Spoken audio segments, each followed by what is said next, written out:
Rox Diesebek, one of the most dangerous pirates to ever live in the One Piece world, created his entire crew through Davy back fights. Honestly, that's probably my favorite reveal in this entire chapter. His strength feats didn't surprise me at all. I mean, this is the man that it took both Roger and Garp tag teaming to put down.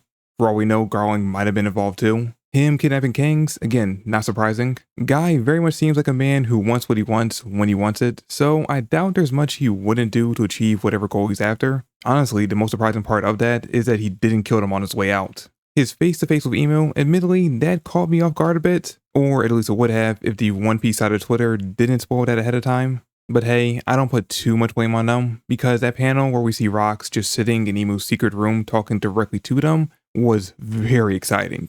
So I get their urge to want to talk about it as soon as they saw it. That being said though, I assumed that he would know that someone was actually sitting on the empty throne, ruling the world from the shadows above the rest of the celestial dragons, maybe having even caught a glimpse of Emu in the past by pure chance, just like Wappo did. But the fact that he actually met them face to face, and better yet, basically told them he was coming for their spot, yeah, that was something I did not see coming. Also, didn't see that Gunko reveal coming either, but we'll get back to that. But anyway, even with all that being revealed in this chapter, my mind is still so much more focused on the fact that he assembled his entire crew through that silly game that was introduced hundreds of chapters ago. Because for the longest time, this was just a funny throwaway theory about how Rox was able to gather so many heavy hitters under him, and almost no one believed that this could even remotely be the case. In fact, I've even seen some people, both regular fans and fellow One Piece YouTubers, say that if that ended up being the case, they would drop the manga. Now, me personally, I've always loved this idea. Not only because it's funny, and I'm always going to be in favor of Oda doing something funny to circumvent a serious character or a moment like this, but also because it gives an out on why a character like Whitebeard would follow Rox, despite being so openly antagonistic against his captain every time we see him in these flashbacks. Turns out he's just an extremely honorable man, and even though he doesn't want to, he's standing by the results of the game and accepting the consequences of his loss. Although I imagine that all the shit talking we've seen him do in these flashbacks is only like a tenth of what he's actually saying to him on a daily basis. Jokes aside though, we do see that there is a bit more to it than just that. They're not all just following him because each of them lost a debut back fight. Sure, the crew might have been brought together originally in this silly way, but over time, they do all seem to have taken an interest in Rox's plan, which was basically what his son would later go on to achieve in his place, turning Hachinosu into a pirate kingdom with him as its king. And just like his son Blackbeard, that is only step one in his multi-part plan to one day rule the entire world.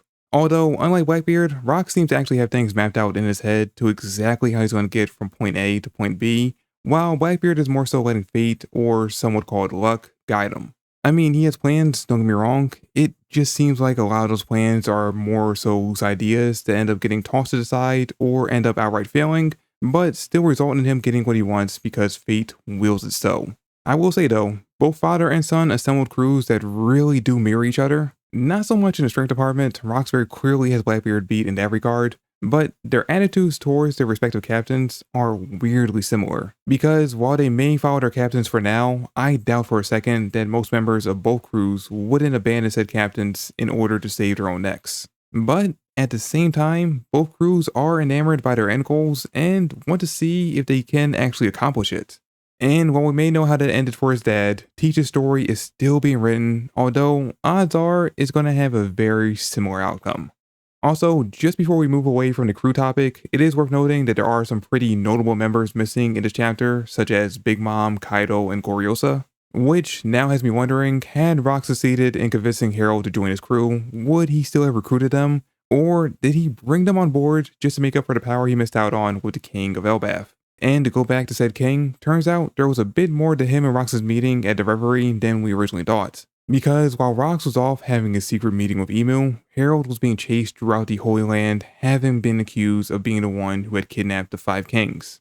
And as he was being chased, after being set on fire, I might add, he and Rox, the real criminal, happened to run into each other, and in an attempt to clear his name, crossed swords with the pirate, resulting in one of the best looking hockey clashes we've seen in the series yet, knocking everyone in the surrounding area back a few kilometers. They say 5 in the fan translation that I read, but I'm going to wait until the official translation comes out to confirm whether or not that's the case. And this show of strength impressed Rox enough for him to take an interest in the giant, guiding him on how to escape the Holy Land, and then years later coming to Elbaf to recruit him for his crew, saying that if the two of them worked together, they would be unstoppable. Though he was a bit late in visiting the island, as Harold had just left on another voyage to try and build relations between Elbaf and other human kingdoms, but Rox solved that issue pretty quickly. All it took was him beating the crap out of Loki, so that once Harold heard he was hurt, he would immediately return to check in on his son. And what's really sad about this plan, besides, the fact that Loki is once again being abused, is that he genuinely thought his father wouldn't come back from his mission just because he heard that Loki got hurt. It really goes to show just how little Loki thinks his dad actually cares about him. And even when Harold does show up to check in on his son, Loki is so convinced that his father doesn't love him that he writes it off as being a coincidence.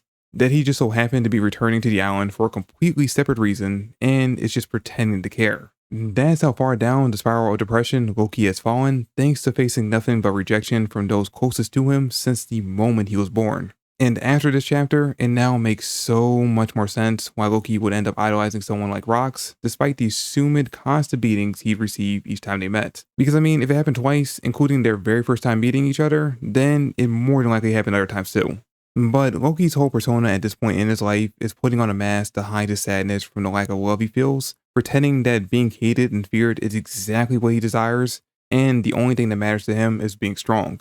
When in reality, he wants to experience the same love and affection he sees his brother receive on a daily basis, so much so that once he is completely convinced that he will never get to experience that, he chooses to end his own life. And just when he was at his lowest, who should he meet but a man that carried those very same ideals of strength over everything, but actually believed them. Despite their initial meeting, Rox really did end up becoming the savior that Loki needed, and he's the reason that we still have him around in the present day.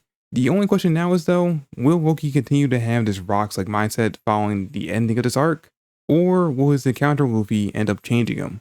Personally, my bet is on him landing somewhere in between Rox and Luffy's personalities. But putting that to the side for now, let's swing all the way back to that meeting we saw between Rox and Emu. Because there was a surprise guest there with them that I did not see coming despite all the signs blaring in my face. And that is the reveal that Gunko is in fact the aide we saw attending to Emu back in chapter 908.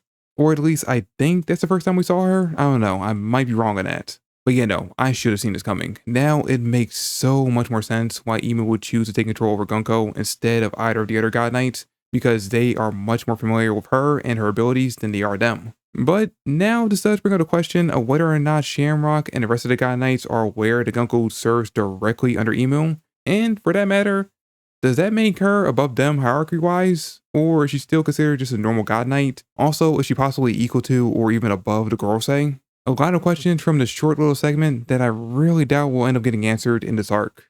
Last thing I want to mention about this meeting, it now gives so much more context to that panel in chapter 908, where we saw that Emu had pictures of Luffy, Shirahoshi, Vivi, and Blackbeard in their personal chamber.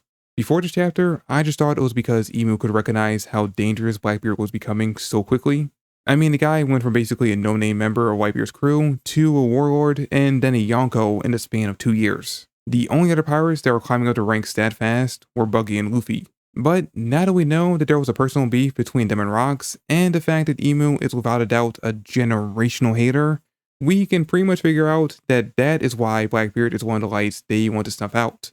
Especially since in the chapter before, one of the Garling twins came to the Gorosei to talk about a certain pirate, which is now looking very likely that said pirate was in fact Teach.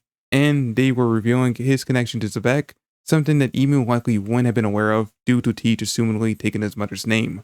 So now, with this context, I can see a future where we have a direct confrontation between Blackbeard and Emu, continuing where his father had left off, only this time, instead of running away, he would actually make an attempt to take the crown, partially out of his own ambition to become king of the world, but mostly to get revenge for his father's death at God Valley, something that Emu likely had a direct hand in, and that we might surprisingly be getting an extended glimpse of in the next chapter.